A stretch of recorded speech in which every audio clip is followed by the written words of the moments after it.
When you want your spring break to feel like... and your kids' pool day to feel like... and your hotel bed to feel like... ooh, and room service to feel like...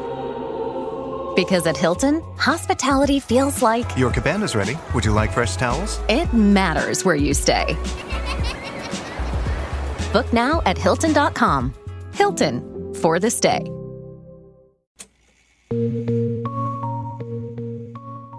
Mientras el Día de San Valentín se celebra con cierta emoción en los Estados Unidos, hay un pequeño pueblo en Indiana, donde desde hace 4 años el Día de los Enamorados es sinónimo de dolor, miedo y desconcierto.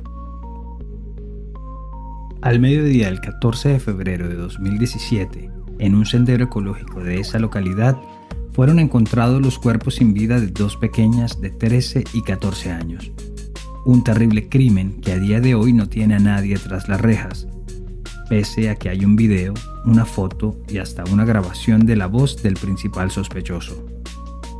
Lo que sí hay es una lista de personas de interés, cada una con un prontuario delictivo más particular que el anterior, y también la sensación de que muy pocos datos relevantes de la investigación han sido publicados.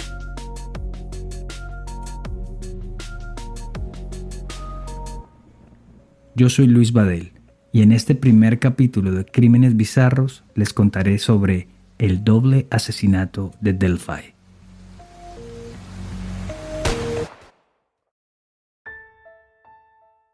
Pasado el mediodía del 13 de febrero de 2017, Abigail Williams, de 13 años, y Liberty German, de 14, salieron a dar un paseo por el sendero histórico de Delphi, un entramado de caminos en este pequeño poblado de la zona metropolitana de Lafayette, en el estado de Indiana.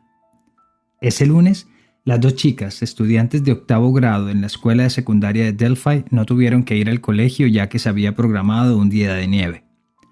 Por eso no fue raro para nadie que Abby y Libby, como las llamaban, hayan decidido pasar parte de la tarde recorriendo el sendero, un destino favorito no solo de deportistas y amantes de la naturaleza, sino también de adolescentes que buscan un poco de libertad al aire libre. Kelsey, la hermana mayor de Libby, las dejó a eso de la 1:35 de la tarde en el puente Freedom sobre la avenida Interestatal 25, donde comienza uno de los tantos entramados de caminata de la zona, y que se abren al lado y lado del arroyo Deer, en la salida norte del pueblo. La ruta que tomaron las chicas se abre paso en medio de un bosque de frondosos árboles, sobre la ribera del arroyo, donde aún se pueden encontrar algunas viejas carrileras de tren. Una de ellas conduce al puente Monongahela, una vetusta construcción de madera que data de 1891 y que hasta entonces era un frecuente punto de reunión para los más jóvenes del pueblo. Hay que aclarar que hasta entonces, febrero de 2017, estaba abierto al público. Meses después de que ocurrieron los hechos, la ciudad decidió clausurarlo para someter al puente y a sus alrededores a unas muy necesitadas mejoras. Cruzarlo era lo más parecido a un deporte de alto riesgo. Los años habían hecho lo suyo y a lo largo de los casi 60 metros de largo de la estructura se podía ver que hacían falta varios de los maderos que soportan los rieles, ya casi no quedaba gravilla y un mal paso podría terminar en una caída libre, si no mortal, de casi 100 metros. Pues ese puente es la última ubicación conocida de Libby y Abby. A las 2:05 de la tarde, Libby publicó en su cuenta de Snapchat una foto en blanco y negro en la que se ve una perspectiva casi perfecta de la estructura, y 2 minutos más tarde publicó otra foto, esta vez de Abby caminando sobre los rieles. Por la ubicación, parece que fue tomada a unos 30 metros de haber cruzado el puente. Hasta ahí todo parece normal. 2 mejores amigas, preadolescentes, tal vez disfrutando de su último día de San Valentín antes que lleguen los primeros amores juveniles y caminando por los paisajes del pueblo en el que han vivido toda su vida. Habían acordado que el paseo habría de terminar a eso de las 3 de la tarde, cuando Derek, el padre de Libby, las llamaría al móvil para que salieran de nuevo a la carretera y así recogerlas y llevarlas a sus casas. A las 3:11 de la tarde, Derek llamó a su hija para avisarles que ya había llegado al punto de encuentro, pero ella no respondió el teléfono. 3 minutos después, en el parqueadero del sendero la volvió a llamar, y tampoco hubo suerte. Ante esto, Derek no aguantó más, se bajó del coche y se enrutó hacia los senderos en busca de las niñas. Según reportan los investigadores de la policía local y estatal, Derek se cruzó con un señor mayor de unos 70 años que vestía una camisa cazadora, a quien le preguntó si las había visto. El anciano le dijo que no, pero que le había parecido ver a una pareja caminar sobre el puente.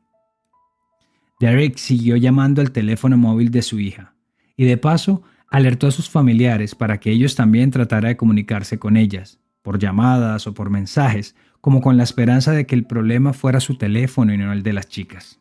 Pero ellos tampoco pudieron comunicarse.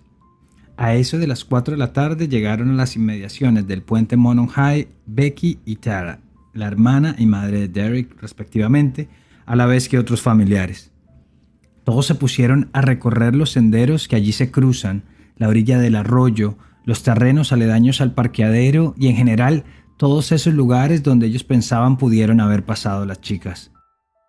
Mientras las buscaban, gritaban su nombre con todas las fuerzas y también seguían llamándole al celular, con la intención de tal vez escuchar el timbre en la mitad del bosque y encontrar algún indicio, empezar a armar ese rompecabezas. Pero cada llamada fue en vano. La tarde iba cayendo y el silencio del bosque apenas se rompía con el murmullo lejano del arroyo y el caminar presuroso del improvisado escuadrón de búsqueda. A las 5:20 de la tarde deciden hacer el reporte a la policía local. Lo hacen inicialmente por teléfono, a lo que las autoridades responden que despacharán varias unidades a la zona. Mientras, les pidieron a la abuela y al padre de Libby que fueran a la estación para hacer el reporte de desaparecidos de forma oficial. En el camino, y tras varios intentos, por fin lograron hablar con Ana, la mamá de Abby, quien estaba trabajando y no tenía el móvil a la mano.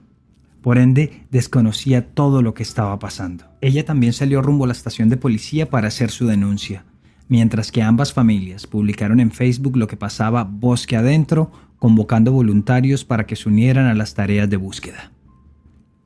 A las 7 de la noche, una docena de uniformados entre policías y bomberos locales de Delphi, personal de la oficina del sheriff del condado de Carroll y hasta un par de investigadores de la policía estatal de Indiana estaban en el lugar recorriendo los caminos en medio de la oscuridad.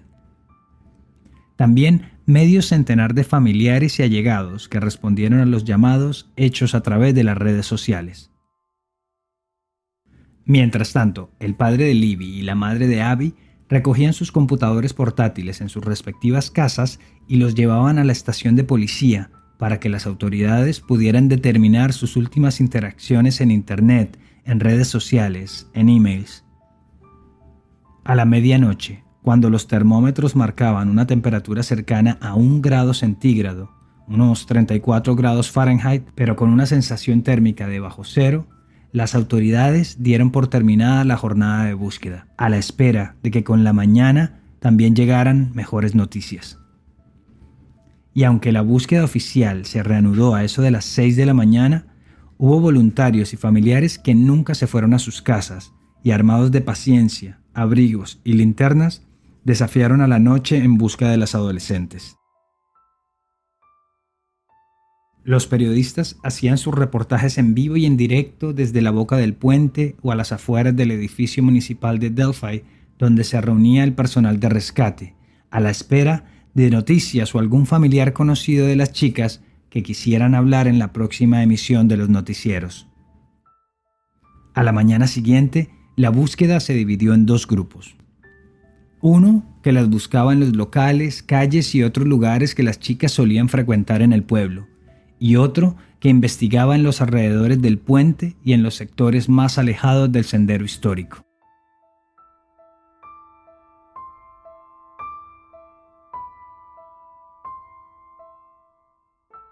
Three of us chose to cross the bridge to look underneath the bridge on the opposite side, and that's where I ended up hearing that we found the bodies.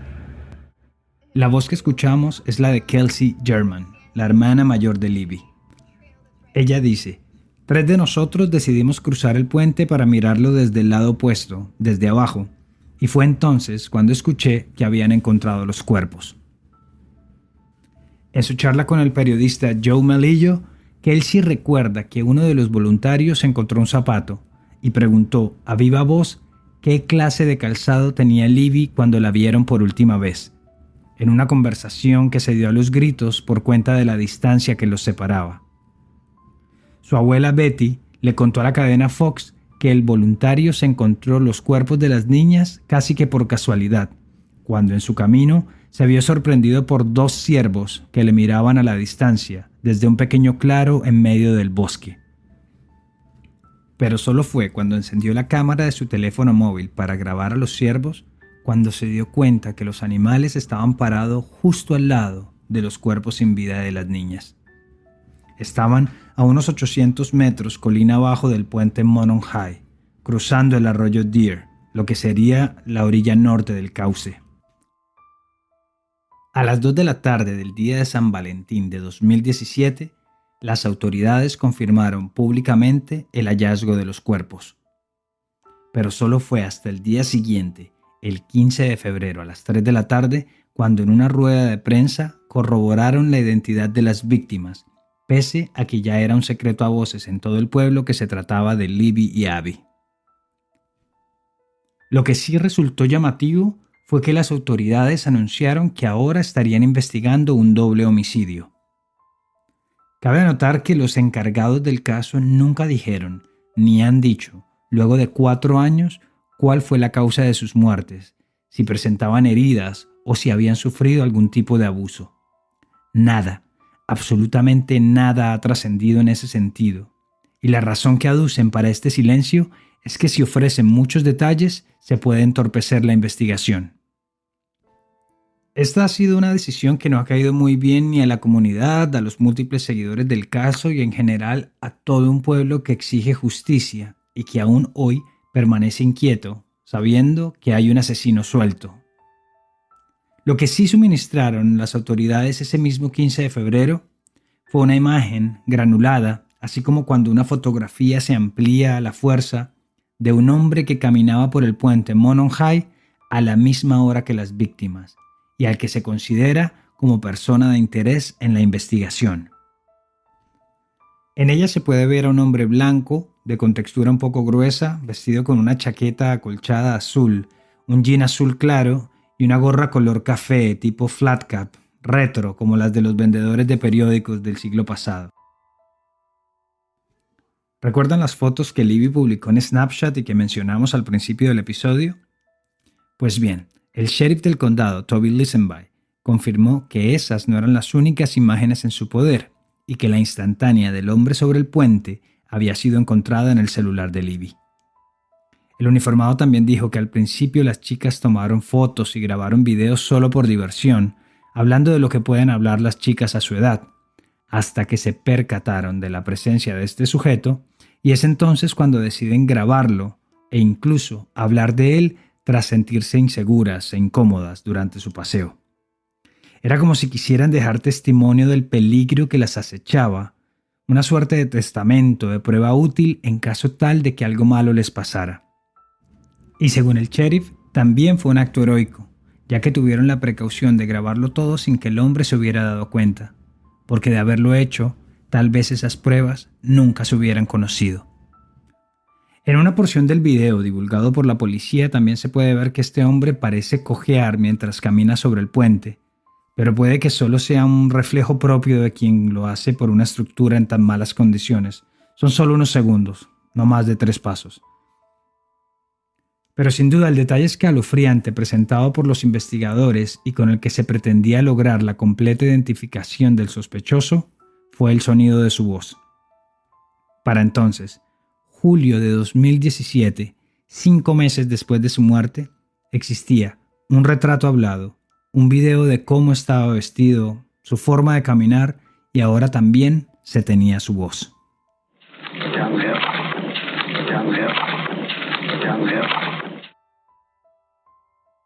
Down the Hill, que en español podría traducirse como abajo en la colina, a bajar la colina. Es más, las autoridades intuyen que el hombre de alguna forma intimidó a las chicas y les estaba dando la orden de caminar colina abajo, de descender de la carrilera del puente y moverse hacia el arroyo. Un dato interesante es que las autoridades compartieron con los familiares la totalidad de los videos, así como todo el audio que grabó Libby durante esos minutos, con la intención de ver si ellos identificaban algo o entendían alguna pista que las chicas pudieran estar dando en esos minutos de grabación. Las estaciones radiales transmitieron el clip de audio a diario y los noticieros hicieron lo propio con la imagen del sospechoso, mientras que afiches y vallas con las dos víctimas inundaban todos los rincones del pueblo y sus alrededores a la espera que alguien pudiera identificarlo. Y en esa espera pasaron semanas, meses y años, sin suerte. Solo hasta abril 22 de 2019, es decir, 2 años y 2 meses después de los hechos, la Policía Estatal de Indiana publicó un nuevo retrato hablado del principal sospechoso del caso. El superintendente de la policía, Doug Carter, fue enfático en afirmar que este sería el primer retrato oficial de la investigación y que reemplazaría al presentado inicialmente en 2017, ya que nuevas pruebas y nuevas labores de inteligencia les llevaba a creer que este hombre era el responsable por la muerte de las niñas. En un comunicado, la policía también dejó en claro que los protagonistas de ambos retratos no son la misma persona, que el personaje del primer retrato hablado no es considerado más una persona de interés en el caso y que el rango de edad del nuevo sospechoso se ubica entre los 20 y 30 años, cuando durante más de 2 años se pensó que se trataba de una persona mayor de 40. También, y para terminar con esta actualización de pruebas en el caso, se liberó una porción más del audio, en concreto una palabra más, de nuevo con miras a que alguien lo reconociera.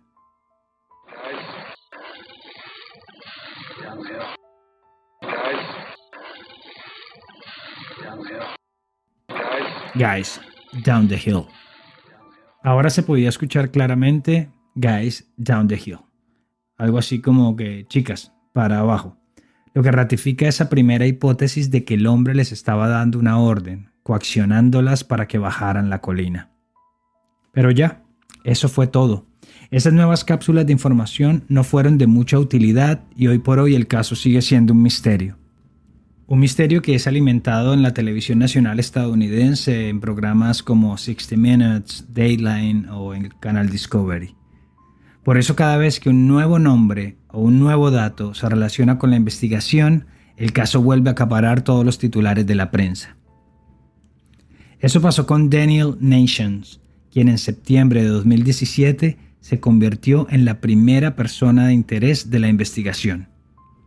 Solo para dejar claros los conceptos, en el lenguaje judicial hay una clara diferencia entre la persona de interés, el sospechoso y el perpetrador.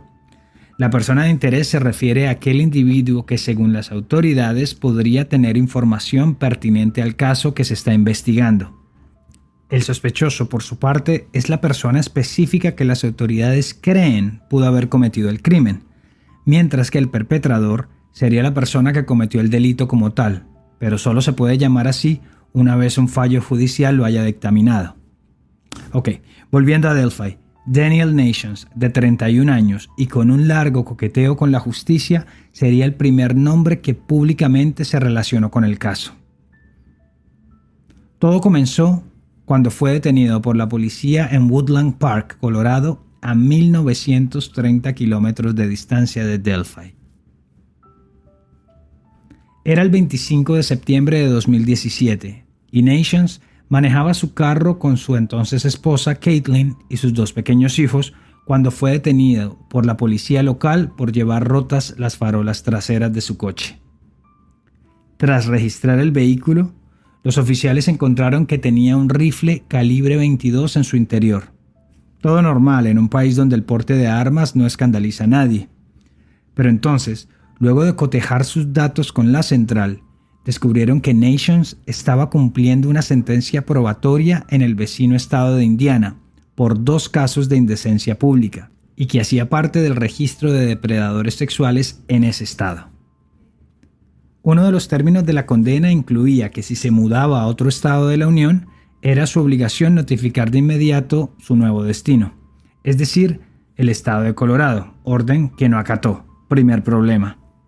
Segundo problema, encontraron que meses antes había llegado a un acuerdo con la fiscalía en un caso en el que se le acusó de amenazar con un hacha a varios visitantes de Mount Herman, un parque nacional de la zona.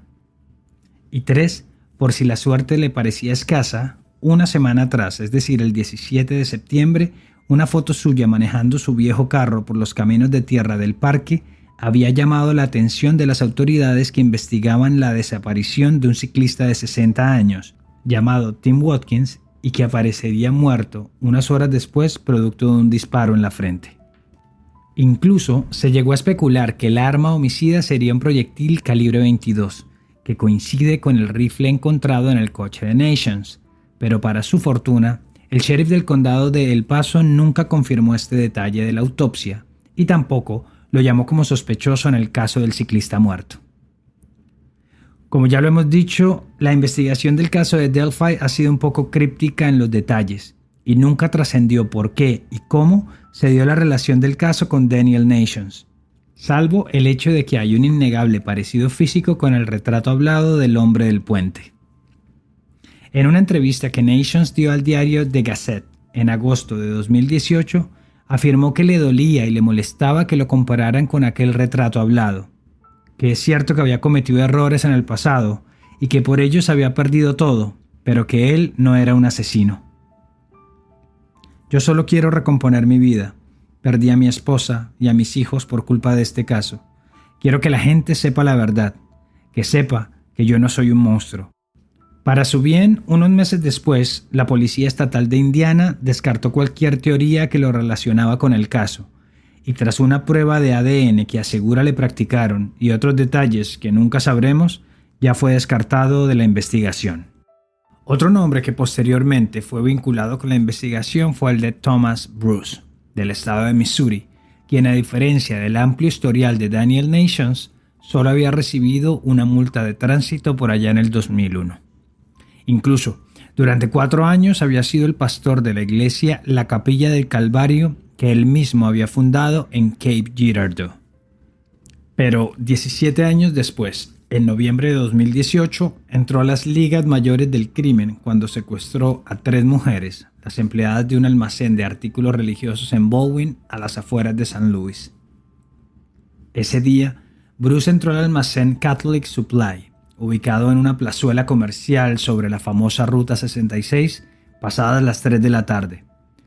Pero al notar que solo había 3 mujeres en el lugar, dijo que había olvidado algo en su coche y que ya regresaría. Y vaya que lo hizo. Volvió con un arma de fuego, las amenazó, las condujo al cuarto trasero del local y allí las obliga a desvestirse y a realizar actos sexuales y de sodomía entre sí, hasta que una de ellas se rehusó, a lo que Bruce respondió sin ninguna duda con un tiro en la frente. Su nombre era Jamie Schmidt y tenía 53 años. Después, abusó de las otras 2 mujeres al lado del cuerpo sin vida de su compañera y al poco tiempo se fue del lugar como si nada hubiera pasado. Horas más tarde, tras la reconstrucción de los hechos, la revisión de las cámaras de seguridad y el testimonio de algunos transeúntes, su imagen ya estaba rodando por todos los medios de comunicación locales. Y fue entonces cuando saltaron las alarmas por su increíble parecido físico con el primer retrato hablado del hombre del puente. Además, no es que este terrible caso se hubiese presentado al otro lado del país. Había pasado justo en un estado vecino a no más de 5 horas de recorrido. Su captura se produjo muy pronto y de una forma bien particular.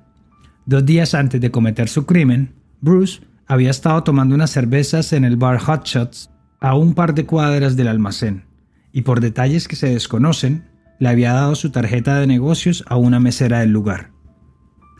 Sin esa tarjeta, aún estaríamos buscando al responsable, dijo el sargento del condado de San Luis, Sean McGuire, al periódico San Luis Dispatch. 2 días después, lo apresarían en un barrio de remolques donde vivía con su esposa y su hijo, Hoy enfrenta 17 cargos que van desde homicidio, tentativa de homicidio, sodomía y manipulación de pruebas, entre otras, que le significarán varias décadas tras las rejas e incluso lo dejan candidato a recibir la pena de muerte. Pero de nuevo, salvo el parecido físico, Thomas Bruce no habría sido el responsable del caso de Delphi. Otro hombre que se sumó a la lista de personas de interés es Charles Andrew Eldridge, de 46 años, arrestado en enero 8 de 2019 en Union City, ubicado a 160 kilómetros de Delphi, en medio de una gran operación contra la prostitución infantil en el estado de Indiana. Los cargos: abuso infantil y solicitud de prostitución a menores. Y fue de nuevo el tremendo parecido del retrato hablado del detenido con el del hombre del puente de Delphi lo que hizo que la policía del condado de Randolph le diera aviso al FBI para que no lo descartaran en la investigación por el doble asesinato. Pero pese a ser un oscuro personaje en sí, amante de las armas, con afición a vestirse como militar y perderse por días enteros en los espesos bosques de Indiana, su relación con las muertes de Abby y Libby quedó únicamente en lo coincidencial. Algo similar le ocurrió a Paul Eder, de 55 años, quien estaba siendo investigado por el secuestro y violación de una mujer de 26 años en hechos ocurridos el 22 de junio de 2019 en el condado de Boone, también en Indiana. Sin embargo, Eder se suicidó en su casa luego de que la policía llegara a arrestarlo. Dejen que nuestros investigadores hagan su trabajo, averigüen y veamos a ver a dónde nos lleva todo, dijo en su momento el sheriff del caso de Delphi, el sargento Toby Lisenby, a quien hemos mencionado anteriormente, luego de saber que a Eder se le habían practicado pruebas de ADN luego de su muerte. Tras 2 años de silenciosa investigación, luego de un 2020 tan particular para todo el planeta, en este 2021 se abría una nueva arista en el caso del doble asesinato de Delphi. Y es la confirmación de James Bryan Chadwell como nueva persona de interés por las muertes de Abby y Libby. Así lo confirmó el sargento Lisenby el pasado 27 de abril al diario Lafayette Journal and Courier, al anotar que hay varios factores que los obligan a mirar en esa dirección. Chadwell, de 42 años, fue detenido el 19 de abril en la ciudad de Lafayette, la ciudad más grande del condado y a cuya zona metropolitana pertenece Delphi, ubicada a apenas 25 kilómetros de distancia. Según el documento oficial, ese día fue encontrada en la residencia de Chadwell una niña de 9 años, amordazada, semidesnuda y con visibles marcas físicas en su cabeza, cuello y espalda, la cual había sido reportada como desaparecida por su madre horas antes. Testigos avisaron a las autoridades que vieron a la niña entrando a la casa de Chadwell, quien la habría invitado para que acariciara a uno de sus perros. Según varios reportes de prensa, la niña en efecto estuvo en su casa y luego regresó a la suya, pero por alguna extraña razón, más tarde volvió donde Chadwell y fue entonces cuando se registró el ataque. También se supo que la policía había estado en la casa de Chadwell ese mismo día indagando por la niña. Luego regresaron a su domicilio y le volvieron a preguntar por la menor. Después le pidieron permiso para registrar el lugar y sorpresivamente el agresor accedió. Y fue entonces cuando encontraron a la pequeña de 9 años encerrada en el sótano luego de ser sometida a múltiples agresiones físicas y sexuales. Incluso hasta tenía una mordida de perro en su cuerpo. La escena era horrenda, pero la nena, por fortuna, aún estaba viva. Obviamente, enseguida fue arrestado y entre los cargos que le formularon están tentativa de homicidio, estrangulación, secuestro de menor de 14 años y abuso sexual infantil, entre otros. Lo cierto es que luego de conocerse su captura y sus antecedentes, la atención ha tomado un nuevo rumbo. Se le han descubierto varias publicaciones en Facebook o en TikTok en las que deja ver detalles de su personalidad misógina, de sus radicales puntos de vista políticos y también fotos de sus 2 perros pitbulls, uno de los que habría mordido a la niña que tuvo como rehén. Hay comunidades enteras en Internet, en Reddit sobre todo, que analizan sus fotos, los detalles de sus tatuajes y sus posibles significados, así como sus discursos verborrágicos en contra de la sociedad, de las mujeres, hechos que a fin de cuentas no dejan de ser anécdotas, pero que no indican ninguna relación directa en el caso de Delphi. En lo que tiene que ver con las noticias, hay varios medios que ya han entrevistado a sus familiares, entre ellos a su hermano y a su padrastro, quienes dan cuenta de lo particular y violento que pueda resultar Chadwell en su vida diaria, y que no les extrañaría para nada que él fuera el responsable del doble asesinato de Libby y Abby. He's a monster, exactly. He is an absolute evil person. Do I think that he's capable of that kind of crime? Absolutely. Absolutely. He's shown numerous times, not only to his friends, but his family as well, that he has that kind of evil streak to him. Es un monstruo, es una persona terriblemente mala. ¿Que si creo que es capaz de cometer este tipo de crímenes? Absolutamente. Él ha demostrado en muchas ocasiones, no solo a sus amigos, sino a su familia, que él tiene esa onda perversa, dijo su hermano Ashley en entrevista al programa Inside Edition. A día de hoy se han recibido más de 50.000 llamadas con pistas sobre el caso. La recompensa por información veraz sobre el hombre del puente asciende a los $350.000 y hay en la actualidad un cuerpo conjunto de investigadores entre FBI y Policía Estatal que siguen trabajando día a día para esclarecer el caso de Libby y Abby. Su lema, hoy es el día. Eso se repiten a diario con la esperanza de encontrar al responsable. Por lo pronto, cuando cae la noche en Delphi, es normal ver cómo se encienden bombillas y luces color naranja en los porches y en los balcones de las casas, como un recordatorio de que el caso sigue abierto, está impune y un asesino aún anda en libertad. Pero también como una señal de esperanza para que dos familias por fin sientan alivio tras 4 años de espera, dos almas puedan descansar en paz y para que todo un pueblo, por fin, pueda volver a dormir tranquilo. Gracias por acompañarme en esta primera edición de Crímenes Bizarros, un podcast de Iguana Media. El episodio de hoy fue escrito y producido por mí, Luis Badel. Si les gustó lo que oyeron, suscríbanse a nuestro podcast en sus plataformas digitales favoritas y compártanlo con sus amigos. Y si quieren estar al tanto de futuros episodios, proponer nuevos casos o enviarnos un mensaje, lo pueden hacer en Instagram en @crímenesbizarros. Siempre será bueno saber de ustedes. Nos escuchamos en la próxima.